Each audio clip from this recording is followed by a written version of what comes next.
Ai, compartilha a tela, deixa eu já incluir.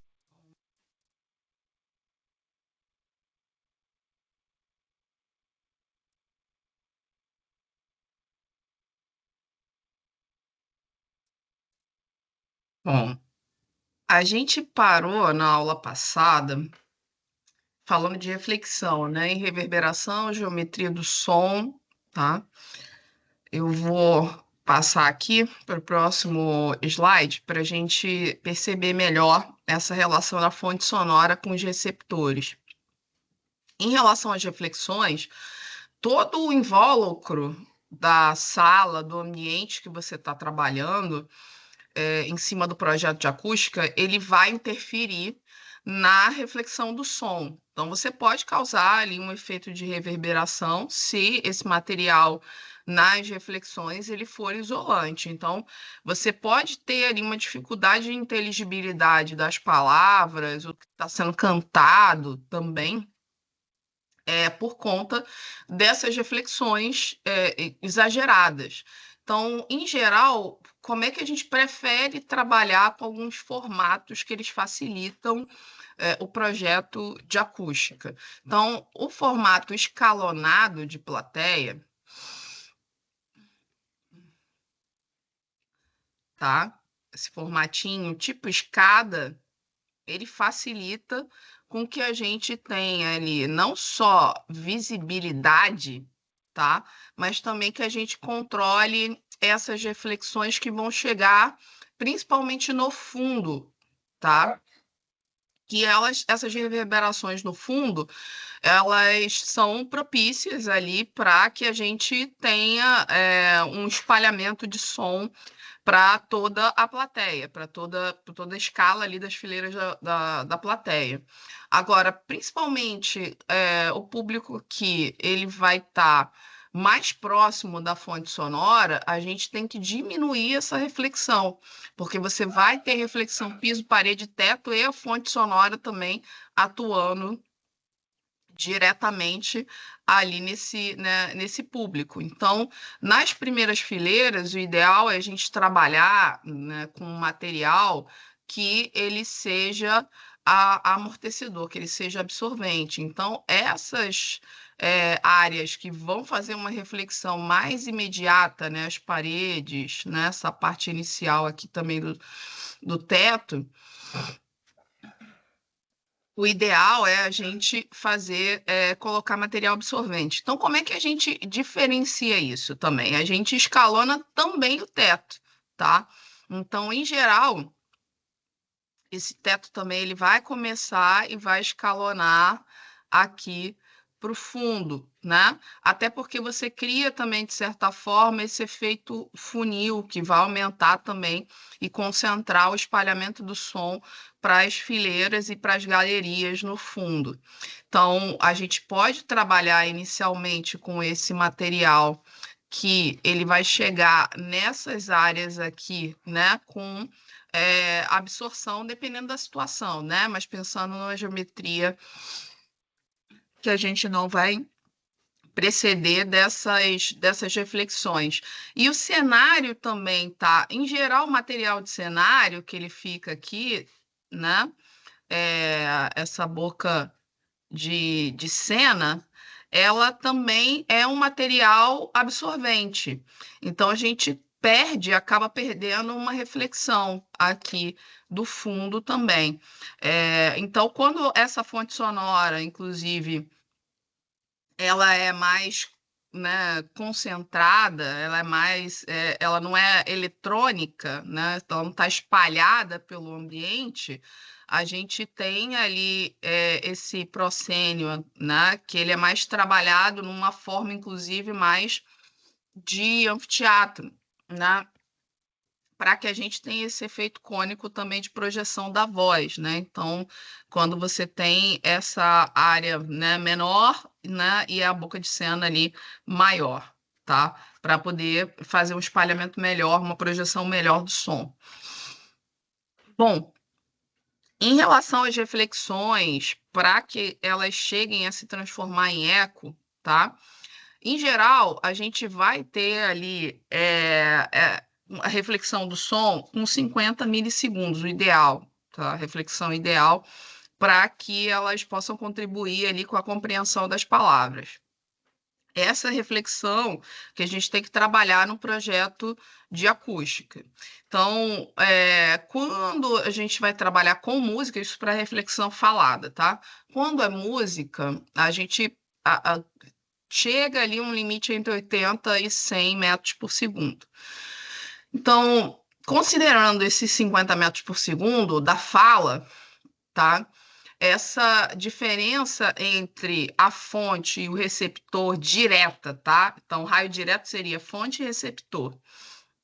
E os raios refletidos pelos materiais isolantes ali, dependendo do acabamento, né, de piso e parede e teto, a gente vai ter, né, um delta que ele é maior ou igual a 17 metros, tá? Então, o que isso significa, né? Em geral, a gente vai multiplicar a velocidade, né, do som de propagação do som pelo limite de inteligibilidade que a gente quer, né, e seria ali maior do que 17 metros, esse prolongamento de ida e volta do raio, ele vai causar eco. Isso no caso, tá, para falado, tá? Então, especificando, né, para palavras e para discursos falados ou teatro que ele tem a base ali que não seja musical, né, que seja falado.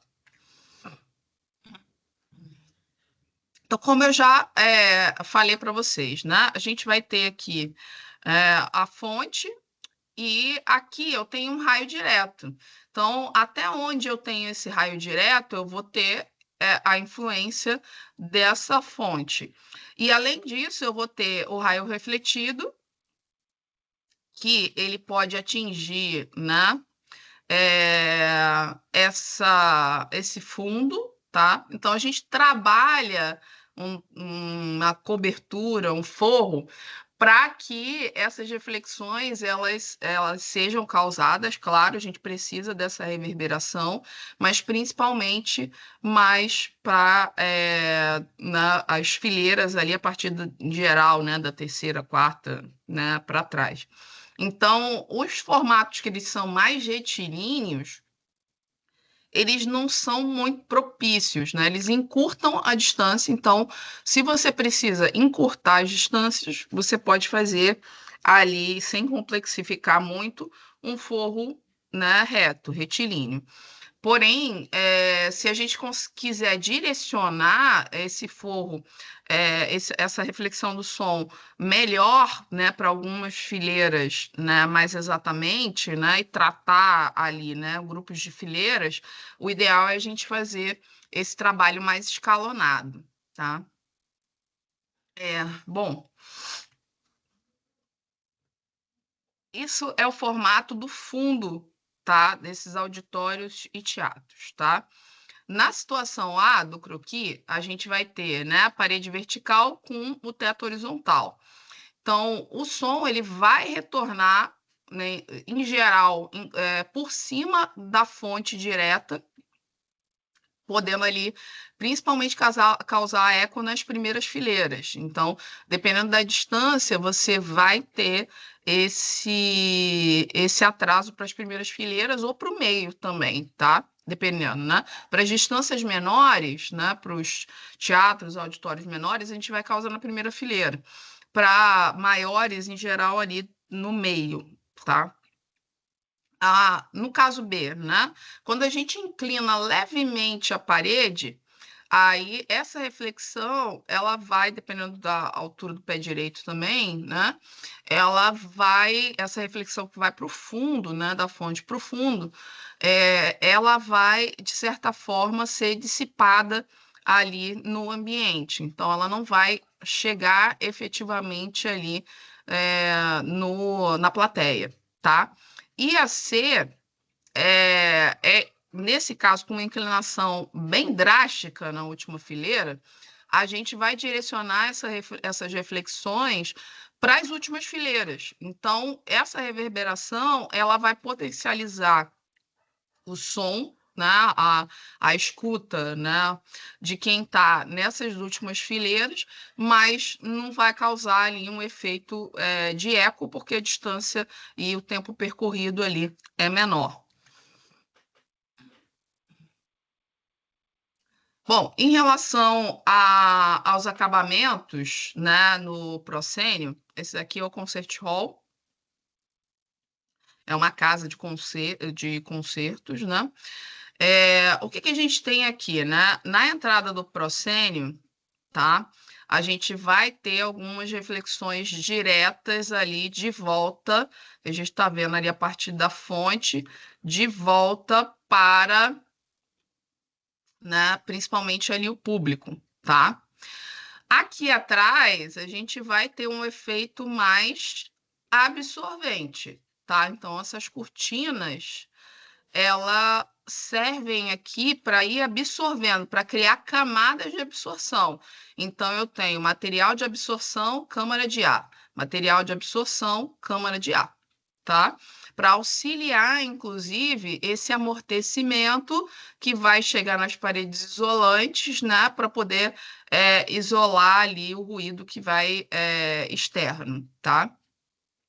E essas paredes laterais aqui também vão, né, servir para refletir o som ali direto de volta para o público, tá? Inclusive, esse fechamento aqui de divisão do proscênio também, né, vai ter esse papel, para esse som, ele de preferência não perpassar. O que perpassar vai passar pela camada ali de cortinas. Em relação ao tempo de reverberação, a gente considera alguns fatores dentro da equação de Sabine. Então, a gente vai considerar o volume da sala em metro cúbico,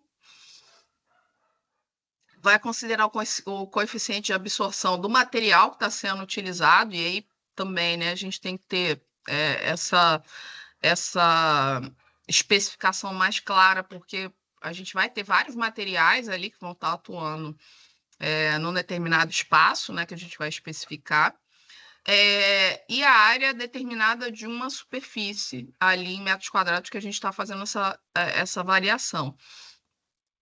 Então, tudo isso vai, né, influenciar no tempo de reverberação, né? E principalmente ali a gente vai ter a relação do material com o tamanho, né? O tamanho da sala, do ambiente que a gente está projetando. Bom, vocês terem uma ideia de tempo de reverberação, vou passar esse vídeo aqui para vocês.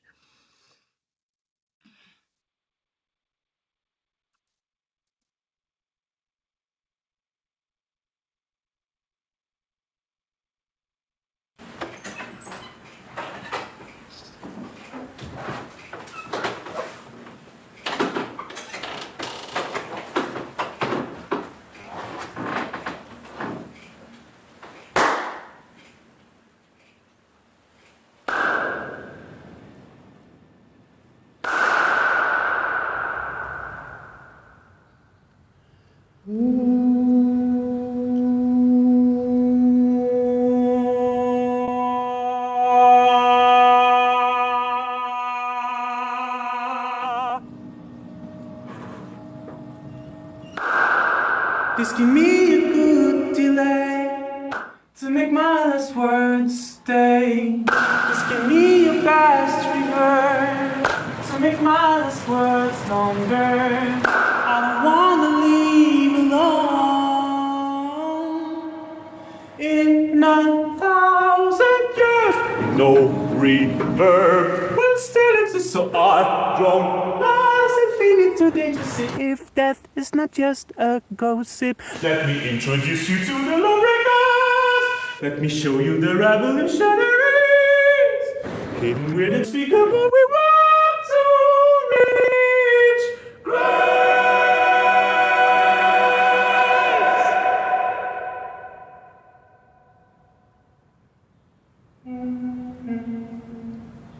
Love is like God, a representation of music. is a new roller coaster. Music at least to make me feel better, but I will never forget that I'm alone. This give me a good delay to make my last words say. This give me a best trigger to make my last words longer. I don't wanna leave you alone. You will always be my anchor. We are all talkers, knowing that we are all alone.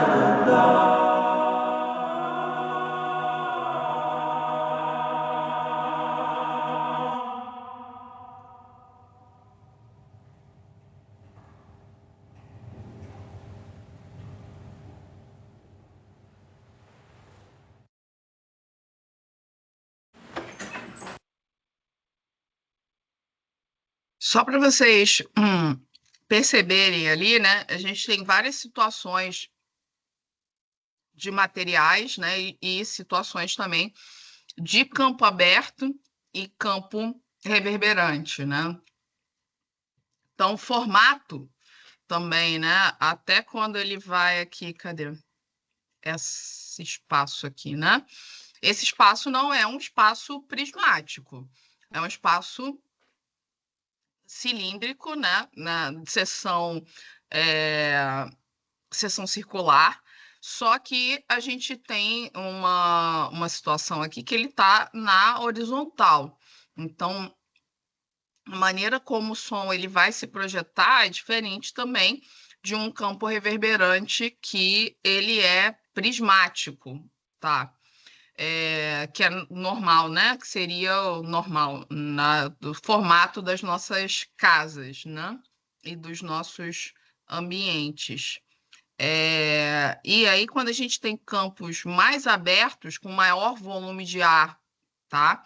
E não só esse volume de ar, considerando, né, comprimento e largura, mas também altura, né? Que é o caso das igrejas. Então, você tem uma proporção maior ali em relação a essas três dimensões. Os campos abertos, né? Esse daqui, por exemplo, é um campo aberto que parece uma piscina pública, uma sauna, alguma coisa do tipo. Então, o azulejo, ele tem bastante reverberação. Então, nesse sentido, a gente é um material que ele auxilia, mesmo em campo aberto, né? A gente vai ter ali uma reverberação considerável. Aqui com o pé direito, né? Largura e comprimento maiores, mas em compensação a gente tem um pé direito que ele é baixo, né? Então, como é que esse campo reverberante ele vai atuar também diferente, né? Porque essa reflexão que está mais próxima ali, que é a do teto, ela vai ter também uma importância significativa para além ali do comprimento da largura. Deixa eu ver outras situações mais específicas. O formato de telhado também, aqui a gente tem o isolamento, tá? Tem isolamento térmico. Esse isolamento térmico, ele também propicia um isolamento acústico, mas pelo formato também com o telhado e a proporção e o piso, que ele é bastante reverberante, a gente acaba tendo ali uma projeção também maior, né? O que a gente não vai ter de reflexão aqui, nesse caso, é só o teto, tá? Tá. Eu acho que são esses aqui que eu queria comentar, que são mais específicos. E tem um momento aqui que ele está na câmara, aqui, ó, na câmara anecoica, tá?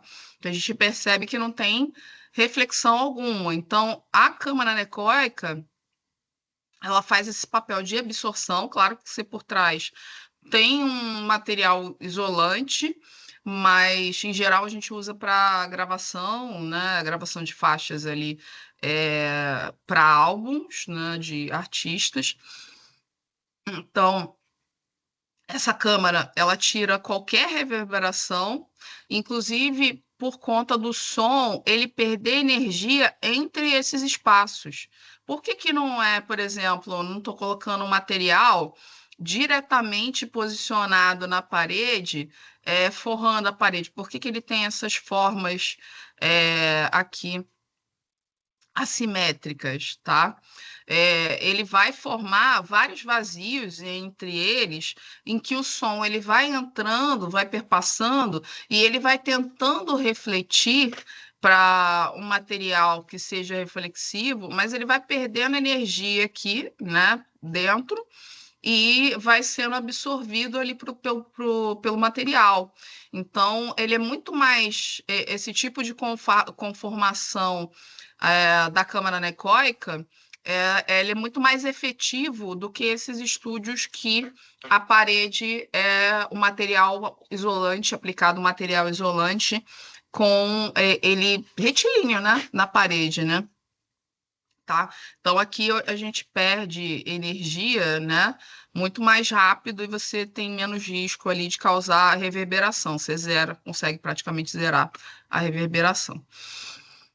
Bom, em relação a pensando numa frequência de 500 Hz, numa frequência sonora de 500 Hz, a gente tem alguns indicativos ali de tempo de reverberação que seriam ideais para alguns espaços específicos. Então, aqui na lateral, a gente vai ter o tempo de reverberação e embaixo aqui o volume do espaço. Então, 50 metros cúbicos, tá? Aí eu vou trazer aqui para ver qual é o espaço que eu tenho para estudar ali qual seria o tempo de reverberação ideal. Então, pensando num estúdio de televisão, a gente vai ter ali, no mínimo, né, ali, em torno de meio segundo, considerando os volumes ali até 3.000, mais ou menos, né? Metros cúbicos, tá? E acima disso, a gente vai passar para, no máximo, 1 segundo. Por quê? Eu não posso ter reverberação numa gravação de televisão. Esse som ele tem que ser direto para, inclusive, ser manipulado com maior facilidade na gravação. Então, ele vai ser captado ali por uma fonte eletrônica e precisa depois também, dependendo da situação, ser manipulado, às vezes até regravado, tá? Muitas vezes, quando a gente trabalha com gravação, né, com filmagem, você vai editar e vai regravar a voz em estúdio do que foi filmado ali como imagem, justamente por conta de reverberação, de ruído, né? Se for externa. Agora, eu não vou falar de todos, né? Ali, né? Vou falar do principal ali, que é o máximo, né? Na verdade, que em geral a gente usa para música de igreja, para momentos ali de canto, que pode chegar até mais de 3 segundos, até 3,5, se eu tiver um volume ali em torno de 50.000 metros cúbicos. Então, se eu tivesse volume em torno de 50.000 metros cúbicos, eu vou ter ali, eu posso ter uma reverberação de até 3,5, né? Ou passar até um pouco de 3,5 segundos, tá? Então, todos os outros, a gente vai estar nesse interstício entre ali essa situação do estúdio de televisão, que tem que ser mais isolante, tá? E a música de igreja que a gente... isolante não, mais absorvente. E a música de igreja que a gente vai ter ali uma reverberação maior, tá? Vou passar outro vídeo aqui para vocês. Qualquer coisa eu vou botando as dúvidas ali, que depois eu dou uma olhada. Ué.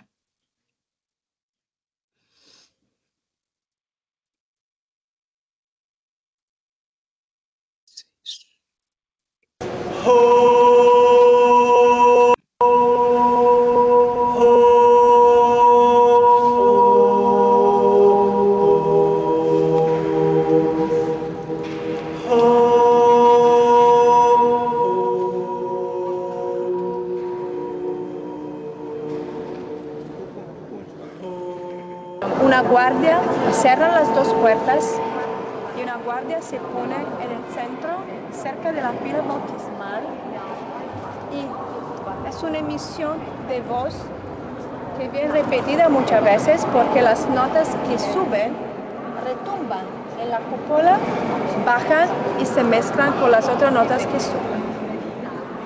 Vamos a escucharlo.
Então, gente, vocês perceberam lá o formato, né? A gente tem, de novo, né? Uma planta que, naquela situação do vídeo que eu tinha mostrado no vídeo anterior, você tinha uma seção em corte circular. Aqui a gente tem uma seção em planta, que ela é hexagonal, né? Circular, de certa forma, né? Na verdade, o que que a gente tem? A gente tem um volume que ele é maior em altura. E em cima você tem uma cúpula. Então, o que que acontece? O som, ele sobe, o efeito do som. Então, quando ele sobe, tá? A tendência do som é subir. Então, por isso que a projeção também, ela não causa esse efeito de eco quando a gente está com a seção em corte, como no vídeo anterior, como causa nessa situação desse vídeo. Que o som ele vai subir, ele vai refletir na cúpula e vai voltar, porque ele não tem para onde sair também. E claro, porque a proporção também da distância da cúpula em relação ali à propagação para reverberação e o eco, ela não é tão grande. Então, você vai ter uma distância que isso vai retornar ali mais rápido, considerando ali a distância, né, em altura.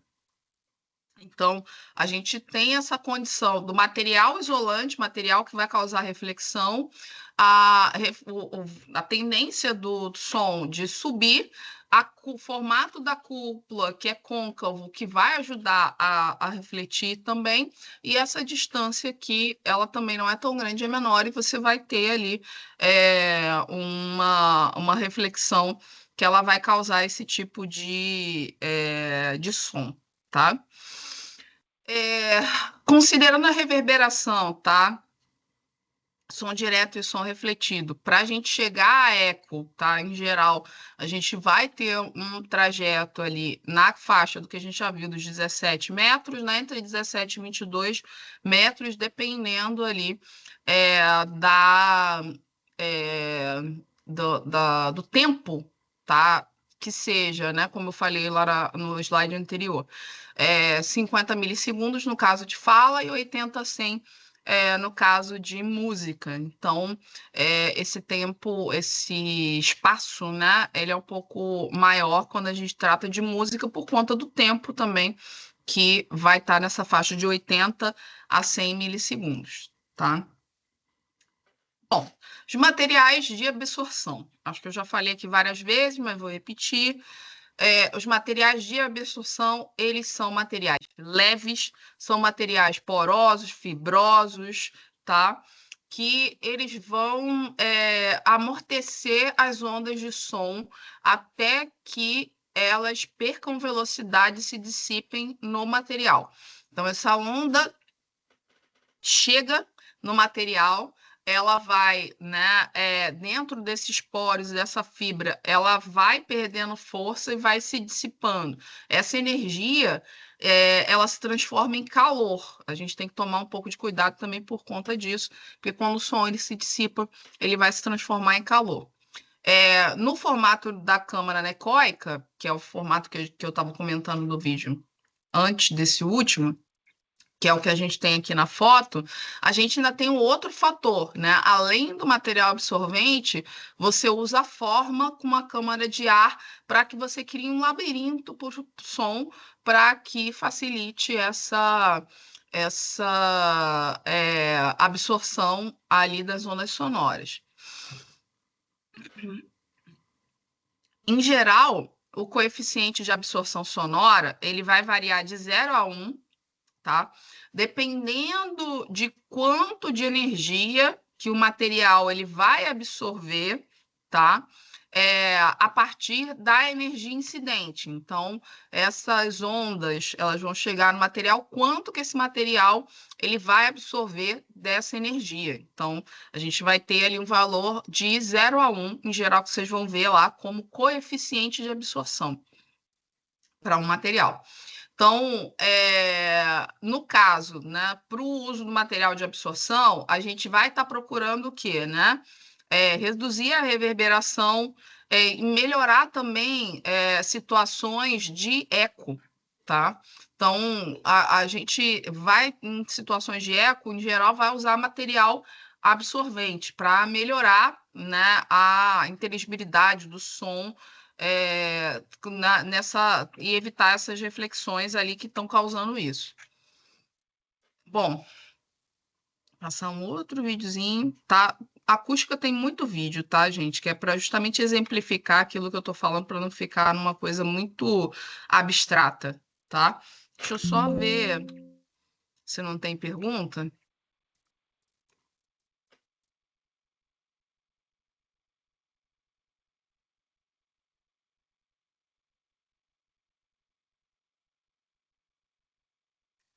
Tá, Fábio, depois eu te respondo, tá?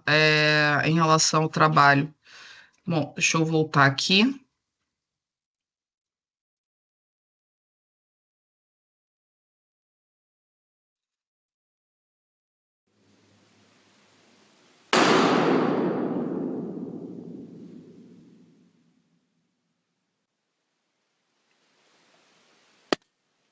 Wow.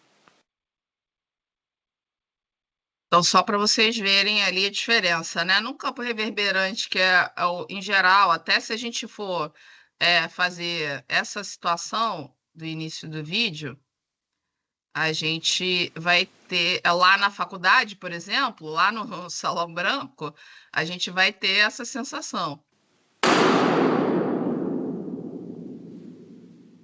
Porque o som da voz de vocês ecoa lá no Salão Branco, né? Até porque você tem um pé direito menor, né? Você tem uma relação ali também diferenciada, né? Agora, quando a gente vai para a câmara anecoica, né, a gente tem ali a absorção desse som, né? Ele não vai reverberar, então ele tem só a fonte direta, tá? Bom. Em relação à gestão de ruídos, a gente tem que trabalhar primeiro tentar reduzir para o mais baixo o nível dos ruídos de som, ruídos externos, ruídos aéreos, tá? Ruídos estruturais. Então, a gente tem que tentar ao máximo reduzir esses ruídos. Uma distribuição que ela consiga atingir todos os receptores, independente ali do tipo de ambiente que a gente está projetando. Então, dependendo da situação, a gente vai trabalhar isso de maneira escalonada, né, para que você não tenha reflexão, eco. E às vezes, gente, não é só uma questão de material, tá? Material absorvente ou material isolante. Vocês estão trabalhando com o projeto do início. Às vezes é uma questão de fonte da relação da atividade, do tipo de fonte e de layout, tá?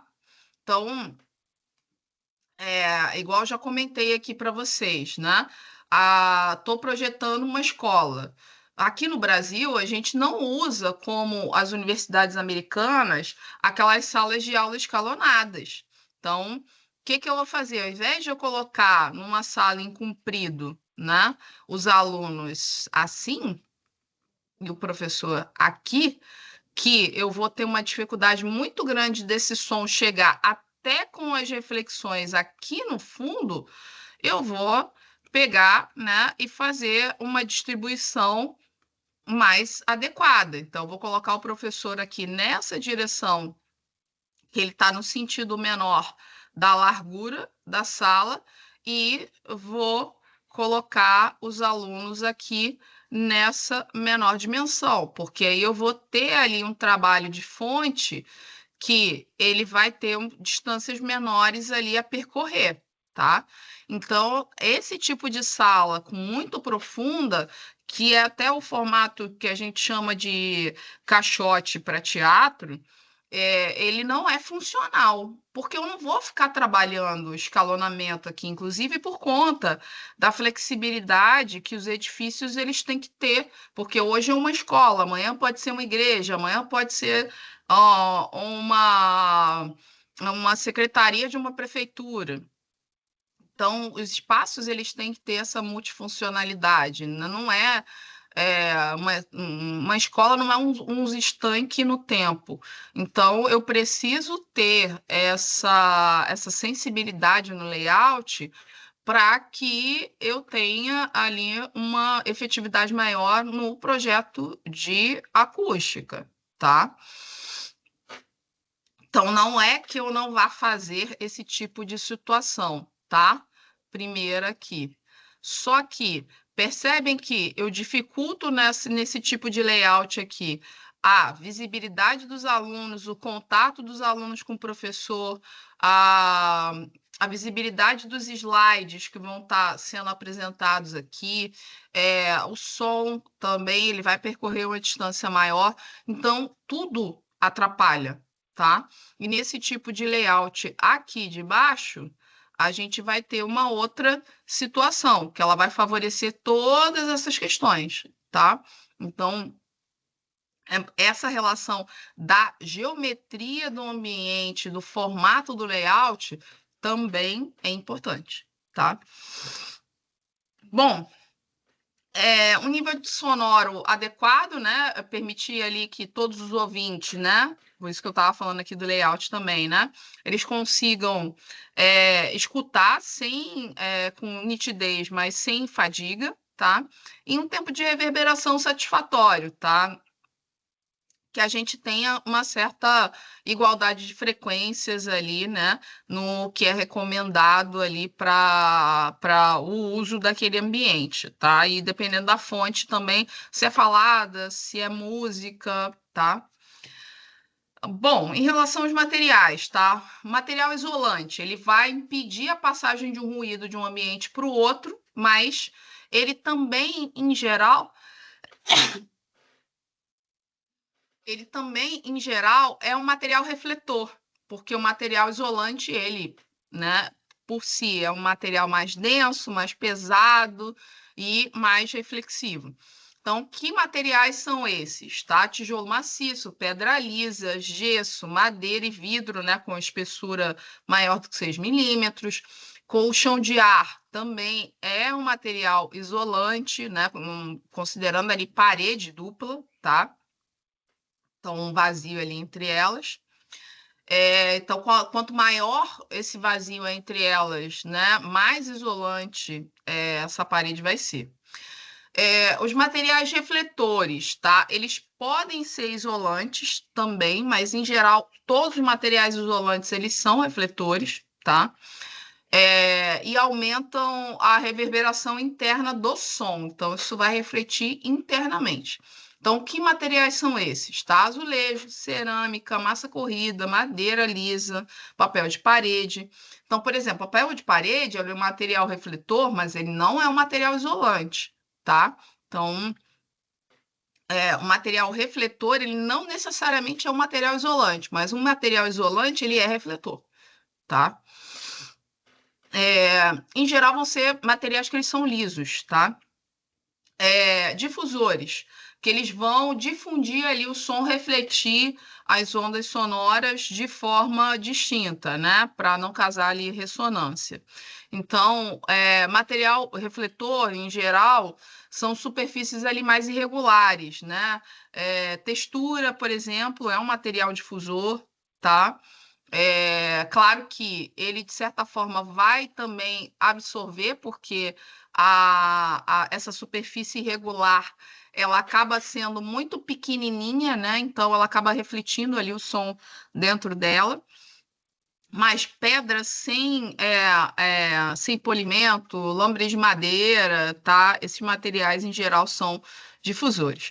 Materiais absorventes, né? Eles vão evitar o eco, para evitar ali, né, também as reflexões, tá?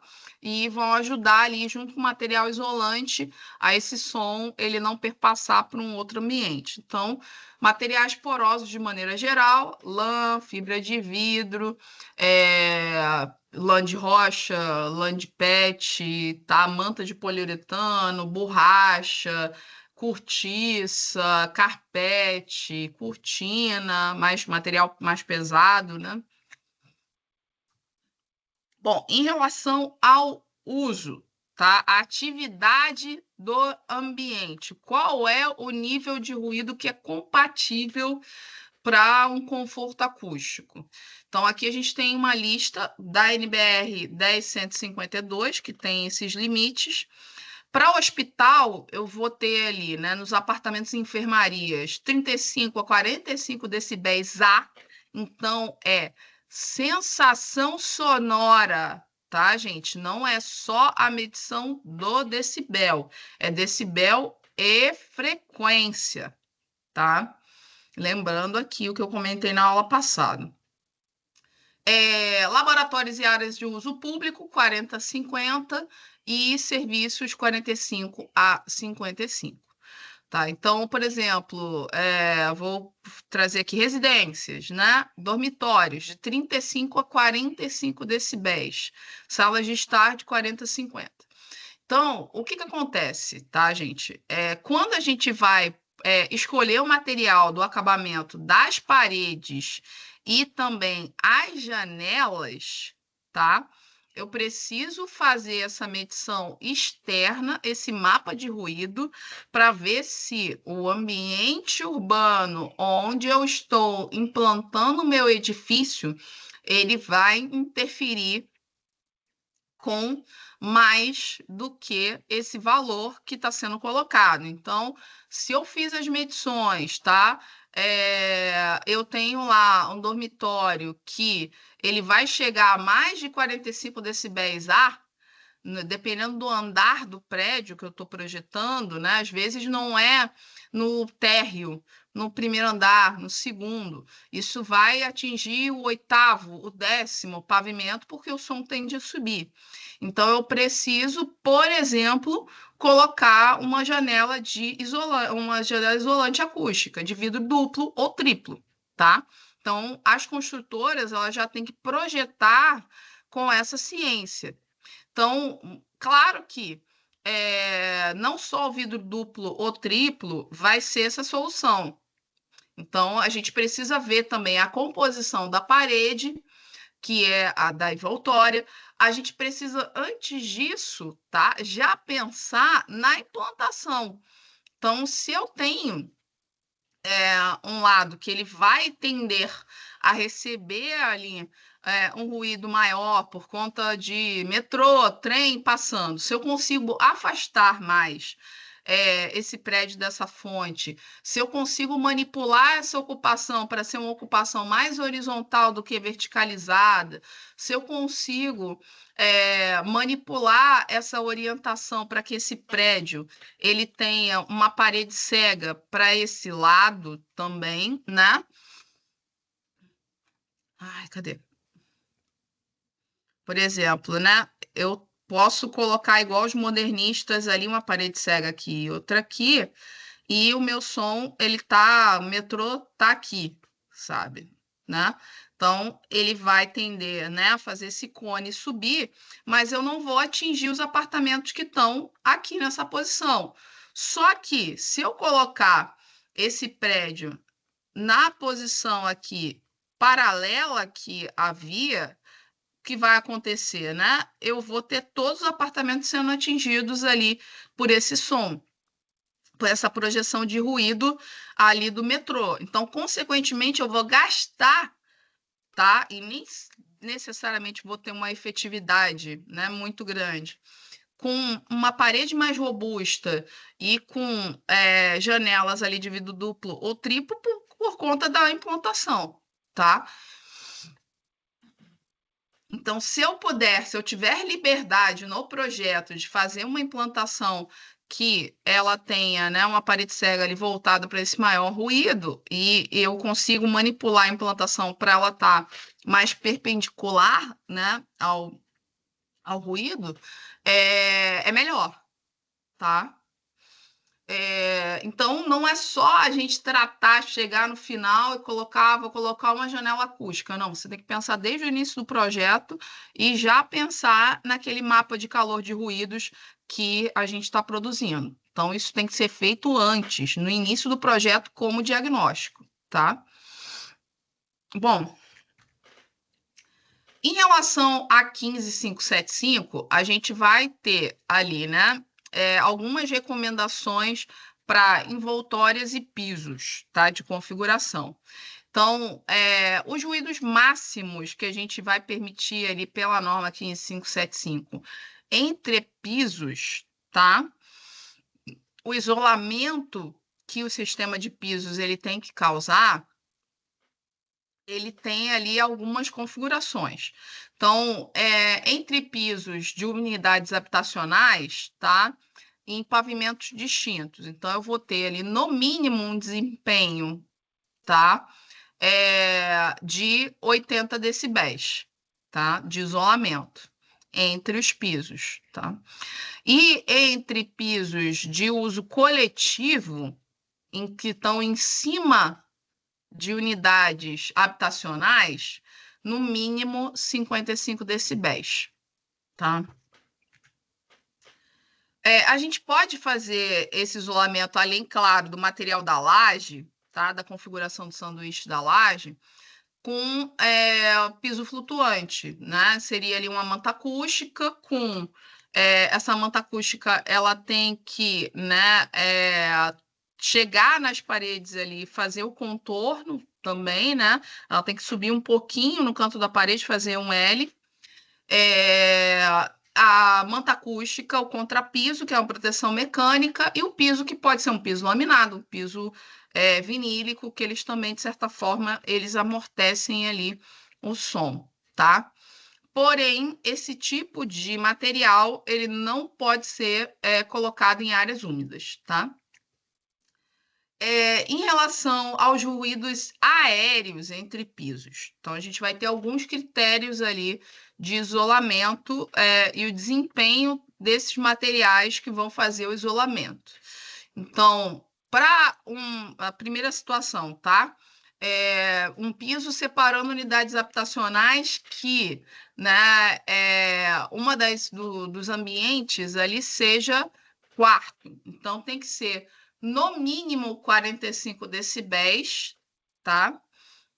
Mas de preferência acima de 45 decibéis, esse amortecimento do material. Num sistema de piso, que ele vai separar unidades habitacionais, tá? Com áreas de trânsito eventual, então circulação, escada, tá? A gente, só que, claro, nessa situação, não tendo quarto, né? Não tendo quarto, né? Entre essa separação entre unidade e piso, entre os pisos, né? Que é de circulação, escada e unidade habitacional.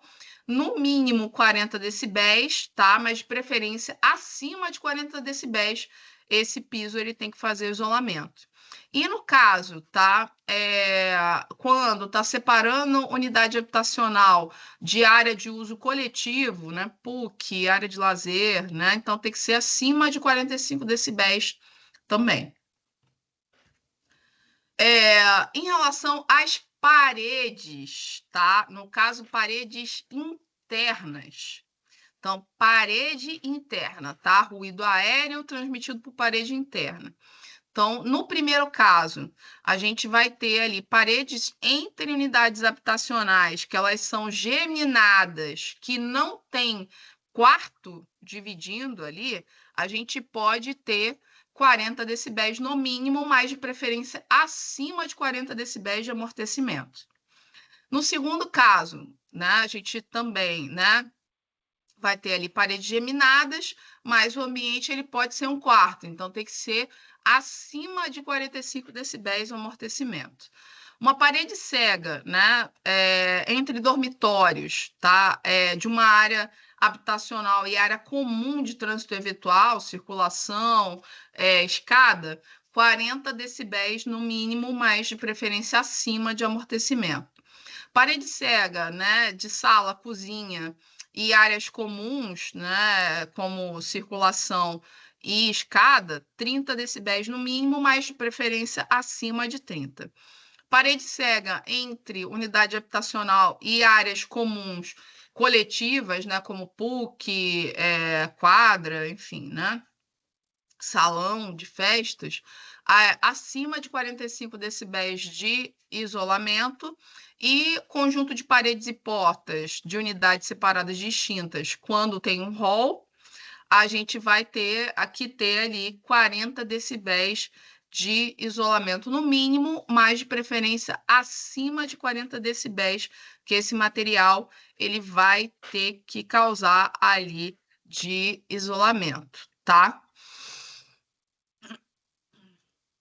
Para as vedações externas, tá, gente? Falando das envoltórias, tá? Das paredes das fachadas, a gente vai ter que considerar o exterior. Então, a gente tem classes de ruído. Aqui embaixo, vocês conseguem ver a tabelinha.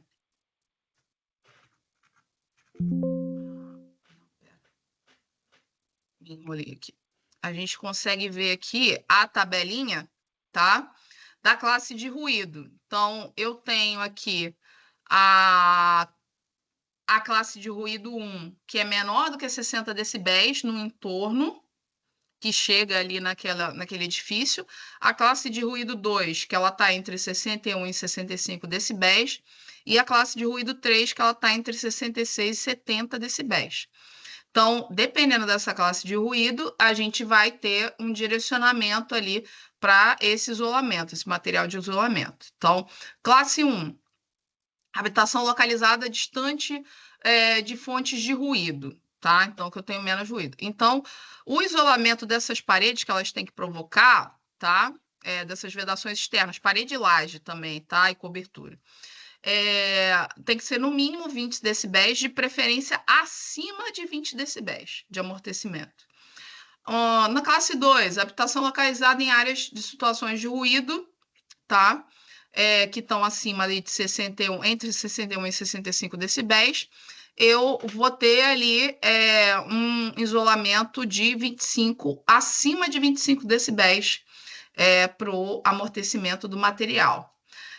Habitação sujeita a ruído intenso, né, de 66 a 70 decibéis, eu vou estar na classe 3, então eu preciso ali de um amortecimento maior do que 30 decibéis das paredes, da cobertura, das paredes externas, né, das fachadas, da cobertura e laje e telhado, né, enfim, tá? Bom, deu para entender, gente, essa parte até agora, tá? Principalmente em relação à norma, a gente vai ter todos esses valores aqui indicativos, tá? Tanto a 10.152 quanto a 15.575, que vão direcionar, porque elas são importantes ali para a gente fazer a atividade 9, tá? Então, tem perguntas, tem questões? que eu vou parar por aqui hoje para a gente explicar todas as atividades. E aí também a gente pode ter mais essas 2 aulas aí, pelo menos pela frente. Mas eu acho que na próxima a gente termina, tá? Explicando as atividades hoje, eu acho que na próxima a gente termina.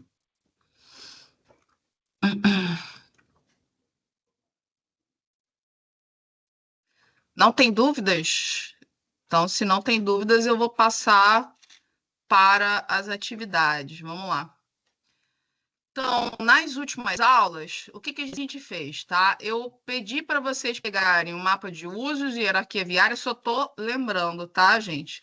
O mapa de usos e hierarquia viária do entorno da edificação que vocês vão trabalhar. Depois, analisar esse entorno, esse mapa de usos, destacando ali a hierarquia viária, destacando o que tem mais ruído com cores que vão do vermelho ao azul. Então, isso que a gente chama de mapa de calor, tá? Então, a hierarquia viária, né? Lembrando, a hierarquia viária, ela vai começar ali nas vias expressas e vias arteriais, então, dependendo do volume e da importância para a cidade ou para aquele núcleo, a gente vai ter uma cor mais avermelhada para o laranja.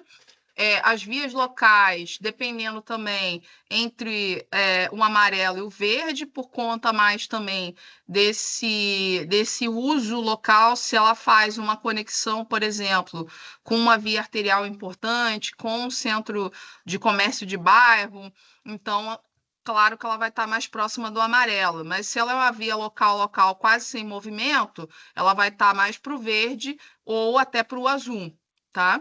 Então, no caso do mapa de usos, a gente vai ter ali, né, as escolas com maior, né, ruído, escolas, universidades, áreas de comércio de maneira geral. Quando isso tudo está concentrado, tá? Eu tenho um centrinho de bairro ou uma leve concentração, eu posso estar ali entre o laranja e o amarelo, também esses usos, dependendo até um vermelho da situação. E eu também tenho esse escalonamento de usos noturno. Então, se é uma rua que ela tem muitos bares e essa via é uma via local, mas ela vai ser uma fonte de ruído à noite. Então, eu vou ter essa diferenciação do mapa de ruído de dia e à noite, dependendo do lugar também, por conta dessa movimentação mais para o lazer, né? Nesse sentido ali de bares, restaurantes, boates, tá? E essas vias locais e arteriais, elas vão ter trechos ali de maior circulação por conta desse tipo de uso noturno, tá? Então, para o mapa noturno, elas vão estar mais para o vermelho e para o laranja, dependendo da situação. Na atividade 8, tá? Eu pedi para vocês escolherem um ambiente, tá? Pode ser o mesmo ambiente que vocês usaram para iluminação, porém, talvez ele não vá trazer tantos desafios quanto são necessários ali para a acústica, né? Então, como é que a gente, né? O que eu pedi para vocês fazerem em relação a esse ambiente, tá? Uma análise de geometria do som. E aí, como é que a gente faz essa análise de geometria do som, tá? Primeiro, uma planta baixa. Então, eu preciso de uma planta baixa desse ambiente, considerando qual é a janela, o norte, né? Qual é a janela que está exposta e também, né? Vocês podem resumir isso, mas colocar alguma coisa de maneira gráfica, tá? Para que direção está a rua e esse posicionamento ali também, de certa forma, numa mosquinha, com um mapa de ruído, tá? Porque isso também facilita também a leitura para análise da geometria do som. E vocês vão fazer também um cortezinho axonométrico, tá? Como se fosse uma vista ali no sketch, só volumétrica, tá, gente? Desse ambiente, tá? Eu não preciso de cor de acabamento, tá? Vocês podem puxar setinhas e líder para poder colocar esse acabamento, tanto na planta, vocês podem já especificar o desenho do piso e colocar, puxar uma líder e puxar, quanto nessa isométrica, tá? Então, essa isométrica interna não precisa necessariamente ter cor, ela pode ser desenhadinha também, se vocês quiserem, mas o ideal é que vocês puxem uma líder e vão especificando. Ah, qual é essa janela, essa esquadria que está ali? Qual é a especificação, qual é o material, por exemplo, da esquadria dessa janela e o vidro, tá? O tipo de vidro, cor, espessura, né? Se é duplo, triplo, insulado, enfim, tá? A porta, a mesma coisa, também, né? Puxar uma setinha e explicar o material, né? Descrever todo o material ali, né? Se é uma porta maciça, se é uma porta de compensado de madeira, com câmara de ar, né? Também detalhar essas explicações e também pela perspectiva, a gente vai conseguir enxergar o volume, tá? Se é um volume prismático, se tem algum detalhe ali de forro, tá? Porque nessa isométrica tem que entrar, esse corte meio isométrica, ele tem que entrar o forro também. E aí também vocês podem indicar nesse desenho o pé direito, né, até o forro, depois até a laje, e também, se não tiver forro, só o pé direito total, tá? Então, são essas descrições todas que tem que estar na análise de geometria do som, que é a atividade 8. Então, vocês vão pegar esse ambiente, vão fazer uma planta baixa, vão fazer uma isométrica, né, no sketch, enfim, né? Um corte meio corte axonométrico, para colocar todas essas informações, porque elas são importantes, tá? Inclusive especificar forro também e especificar a laje, tá? Espessura, tá? E material também, tá? Então, essa é a atividade 8. A atividade 9, vocês vão fazer uma compilação, uma tabela, tá? Com os parâmetros de acústica para a unidade habitacional que vocês estão analisando. Isso vai considerar a planta? Vai, total do pavimento. Porém, se for multifamiliar ou unifamiliar. Porém, é só para tabelar, tá? Então, por exemplo, vou voltar aqui na apresentação, porque isso tem a ver com a aula de hoje, tá? Primeira coisa que eu tenho que pensar aqui nessa normatização é a 10.152. É um quarto? É uma sala? Tá? O que eu estou trabalhando ali dentro do ambiente que vai me dar uma limitação ali de ruído. Então, eu vou ter o limite de ruído aqui que eu tenho que trabalhar.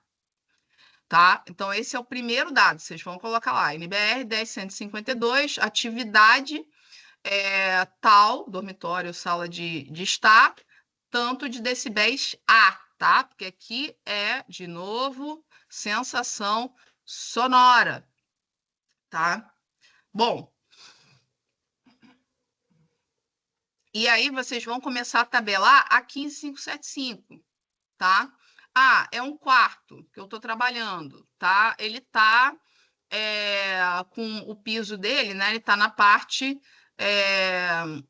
inferior ou superior, tá? Então, eu vou olhar lá, sistema de piso separando unidades habitacionais autônomas em pavimentos distintos, ou de área de uso coletivo, né? Eu tenho ali, embaixo eu tenho um quarto, em cima eu tenho um home theater, sabe? Então, eu vou ter situações aqui distintas, tá? Em relação os pisos, né? Aqui, né? O isolamento entre pisos, também ruído aéreo. É um sistema de piso que está separando a unidade habitacional autônoma que tenha dormitório, então eu vou ter esse valor aqui, essas faixas de valores aqui. Não tem dormitório, essa faixa de valores aqui. Então, vocês só vão tirar da norma o que é específico para o ambiente de vocês em relação o projeto que vocês estão trabalhando, considerando o todo, tá? Porque a gente não tem como trabalhar a acústica isolado, tá? Tudo influencia. Então, vocês vão pegar, a partir da planta de vocês, do tipo de imóvel, vocês vão pegar a linha toda e vão trazer a NBR 15575, né? Isolamento de ruído aéreo entre pisos. Aí eu vou pegar a fileira toda que é relativa àquele ambiente dentro da planta do edifício ali que a gente está projetando. Mesma coisa entre paredes internas, tá? Porque isso vai ser bem importante também. É uma condição de parede geminada, mas é uma sala e que não tem divisão com dormitório. Então, é essa primeira faixa aqui, tá? Então, você vai pegar os dados dependendo da situação da sua planta e do seu ambiente. E a mesma coisa aqui com as paredes externas. Então, pelo mapa de ruídos, né, que a gente desenhou, que vocês fizeram, esse ruído está mais ou menos o quê? Né? Numa classe 1, 2 ou 3. E aí você vai pegar os dados referentes ali a qual delas ali que é o ideal, tá? Bom, é isso, tá? Em relação à norma da atividade, é tabelar. Lembrando que aqui é decibel, tá? É o que a gente mede com o decibelímetro direto. Aqui, nessa primeira tabela, é decibel A, é sensação acústica, não é só o que a gente mede, está relacionado à frequência do som também, tá? Entendido, gente, essa atividade 8 e 9?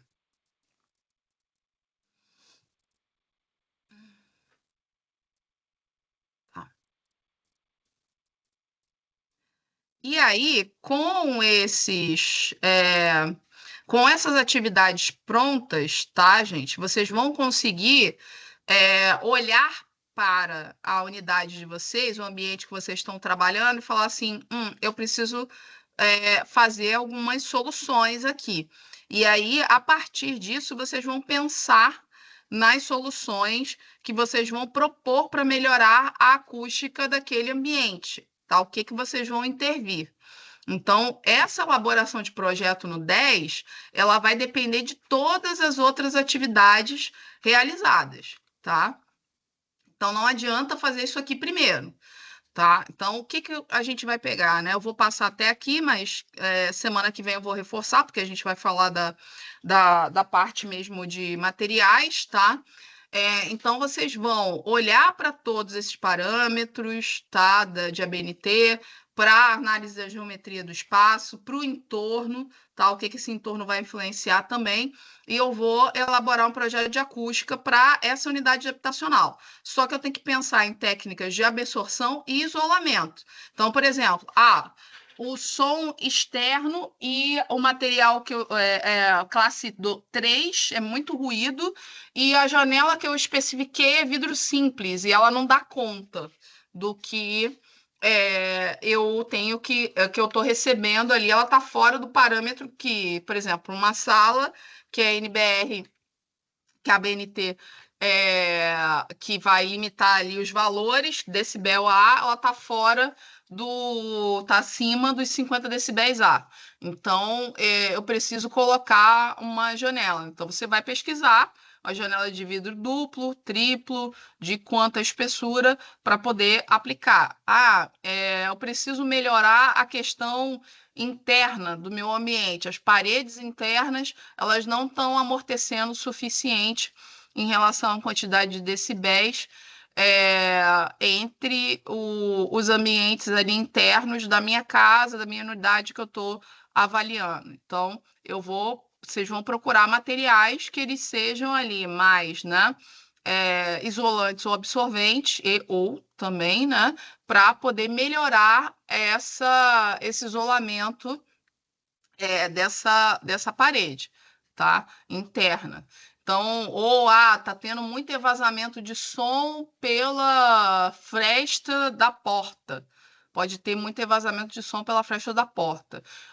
O que eu vou fazer? Vou colocar ali bastante material amortecedor. Então, no batente da porta e no caixonete vai ter carpete, né? Aquelas fitinhas de carpete, não sei se vocês já viram, né? Parece um carpete. Vai ter borracha, vai ter algum tipo de vedação. Nas próprias janelas, a gente pode fazer esse tipo de vedação também, tá? eu vou reforçar esse isolamento também, né, das esquadrias. Então, vou colocar ali espuma expansiva para poder preencher esses vazios ali entre a esquadria e a alvenaria, tá? Então, para poder reforçar esse isolamento também externo. Então, são todos os detalhes, né? Internamente também, entre o ambiente, eu tenho ali também um campo muito reverberante, né? Eu piso de cerâmico, porcelanato, então vou colocar um vinílico, sabe? Então é isso, gente. Assim, na verdade, é ter essa sensibilidade de avaliar todos os materiais, pegar a norma também e traçar um plano, né? E aí vocês vão representar isso com. Não tem uma obrigatoriedade de desenhos, tá? Mas assim, pode ser planta, pode ser corte, pode ser croquis, tá? Mas uma coisa mais técnica também, até porque o período onde vocês estão, então vocês têm que desenvolver ali melhor. Com essa aplicação desses materiais e a especificação técnica bem clara, tá? Do que vocês estão utilizando também, tá bom? E a explicação. Tem que ter pelo menos um parágrafo ali de uma junção, né? Dessa explicação de por que vocês estão direcionando para esse tipo de solução, tá? E aí não tem limite também de páginas. Se vocês quiserem elaborar um pouco mais espaçado, né? Para terem um pouco mais de liberdade, pode fazer, tá? Entendido?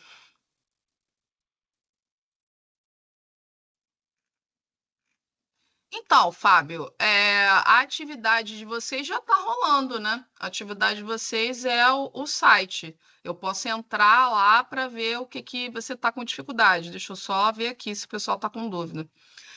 Gente, entendido? Então, até a atividade 10, o que, que é para fazer?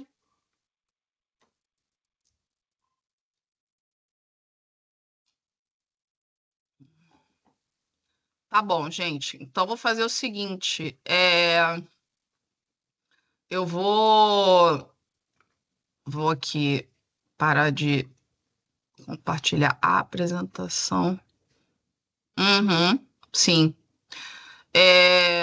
Bom, gente, eu acho que vocês podem até colaborar com isso também, tá? Rapidinho aqui, para gente. Pois é, mas é aquela coisa, Fábio, nem sempre elas são tão autoexplicativas, considerando que a gente pode ter um público nesse site quando a gente soltar, que não é um público que é arquiteto também, tá? Qualquer material que ele vai para a internet, ele tem que ser um material que ele abranja qualquer tipo de público, né? Que tem um mínimo de entendimento ali que e a gente tem, inclusive, pode ser um público que ele está no primeiro período, então, mesmo que seja um público acadêmico, né? Deixa eu ver aqui. Teams. Deixa eu entrar lá no link que você me mandou. Então, por isso que o ideal é que ele seja o mais ilustrativo possível, tá? Ué, entendi.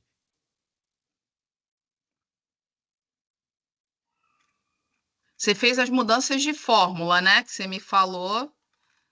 Tá. Vocês, gente, da arquitetura, tá? Esse aqui é o site que o pessoal das ciências da computação está produzindo para cálculo lumínico, método Lumens, né? Eu até pedi para eles concentrarem aqui nessa nesse trabalho do site, né? E para poder ter ali uma concentração melhor, a gente desenvolver um material que depois pode ser divulgado também, tá? É, Bom, então esse daqui eu não sei se Fábio, essa é a versão antes de mudar, tá? Vocês atualizaram aquilo que eu pedi e colocou, tá? Mas você tem um print do que foi atualizado? Mais ou menos, para eu abrir aqui, para o pessoal, para eu não ficar criticando a mesma coisa.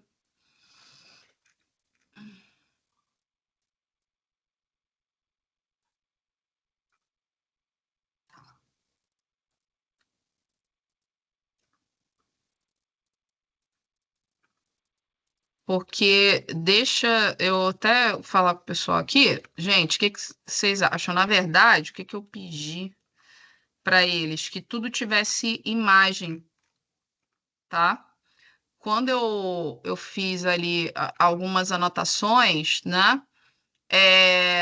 Trazer ali, né, a iluminância tal, né? A gente já tinha falado disso, né? Colocar mais, né? Mas colocar tudo que está lá na norma, né? Na NBR ISO 8997 e exemplificar, por exemplo, aqui talvez no passo a passo curto, comprimento, largura, altura, tá?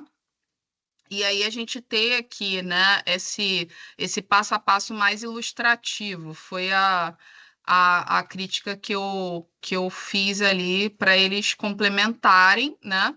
E eu não sei se eu coloquei, Fábio, mas esse card lateral, ele servir mais para essa coisa das imagens. Mas eu vou abrir o teu, que é melhor, o que você me mandou aqui.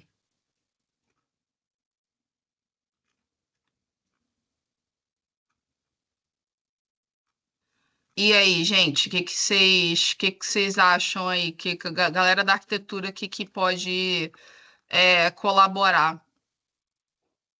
Né? Fábio, o que eu falei iluminância-alvo era para você só colocar aqui que isso aqui, iluminância-alvo, né, Lux, mas de alguma forma colocar aqui a BNT 8995, né, que é a referência, tá? Tá. Ah, desculpa, não vi, agora que eu vi, tá, Fábio? Tá aqui embaixo. Esquece, abstém, tá? Tá certinho, isso aqui mesmo, tá? Refletância do teto e refletância das paredes, porque do piso é a mesma coisa, você só tem que considerar na fórmula, tá? É, essa coisa do comprimento, eu deixaria, assim, pensando numa coisa mais ilustrativa, Fábio, eu deixaria aqui igual tava, tá? E colocaria no card, nos cards aqui do lado, entendeu? Colocaria, já que você fez esse layout, ficou bem legal, e colocaria uma coisa mais com foto mesmo, igual aquela que eu coloquei. Porque aqui, esse tipo é, de desenho não está muito explicativo. Talvez alguém da arquitetura, alguém se dispõe, gente, possa ajudar com esse tipo de desenho mais tridimensional para explicar aqui comprimento, largura e altura, e também a altura do plano de trabalho, que sai da 8995. Quando você for fazer referência, por exemplo, desse plano de trabalho, coloca sempre em parênteses da onde está saindo isso também. E aí eu acho que essas coisas podem vir no card. Esse passo a passo curto, você pode colocar lá um card, preencha as dimensões com essa fotinho das dimensões. 2, defina as refletâncias do espaço, mas aí a gente, refletância é o quê, né? Explicar um pouquinho o que que brevemente uma frase só, e colocar uma fotinho igual aquela da apresentação de aula que eu usei, pode usar até essa, tá? Colocando a referência. Deixa eu ver qual era a aula. Não, aqui. Refletância. Tem uma que é piso, parede, tem 1, 2, 3. Tem uma foto. Tem justamente essa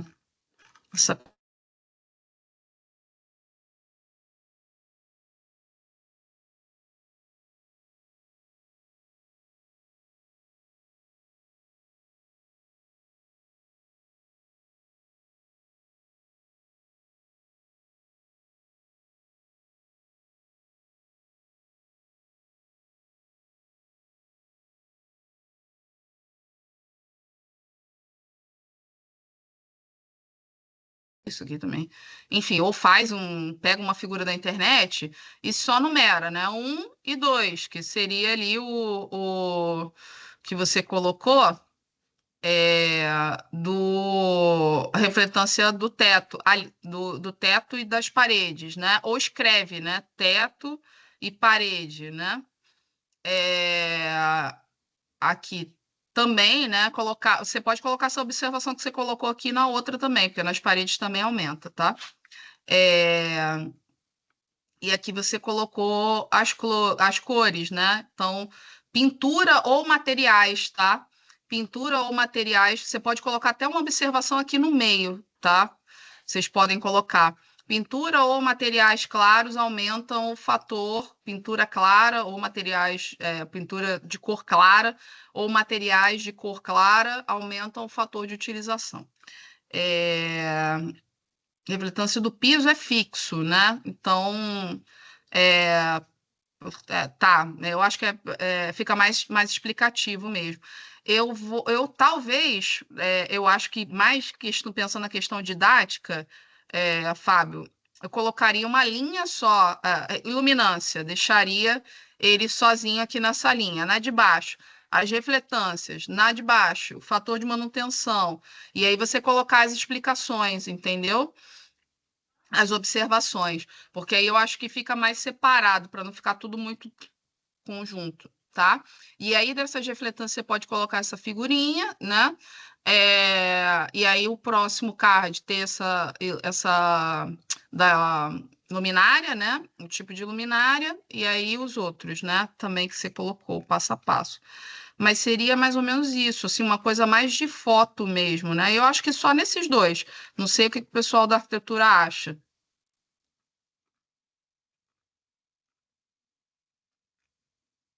Não, não precisa colocar a imagem de todas as lâmpadas, não, tá? Eu acho que só dos tipos mais comuns. Inclusive, você pode colocar nesse card de observação. Vocês podem, tá? Tô falando você, mas porque você que está me perguntando e eu acho que está gerenciando isso, né? Acredito. Não faça sozinho, tá? Depois eu quero saber aí quem fez o quê também, do pessoal da ciência da computação, para não ficarem nas suas costas. Mas dentro daquelas que eu apresentei, por exemplo, a par, a R, a dicróica, são três tipinhos que eles são meio chatos, e a de bulbo, né? Então é interessante ter ali.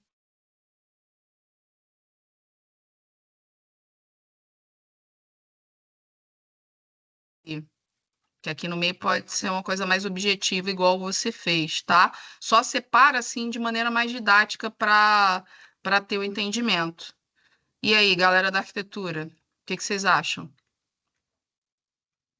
Que isso aqui é um instrumento para vocês também, tá, gente? Isso aqui vai facilitar a vida de vocês para o cálculo do método Lumen. Isso a galera tá fazendo que é para liberar mesmo, né? Como ferramenta.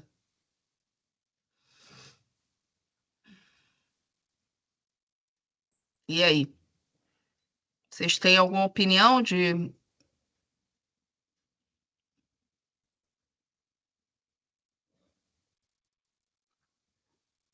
Eu acho que não, né? Então, Fábio, você tem mais alguma dúvida? Deu para entender?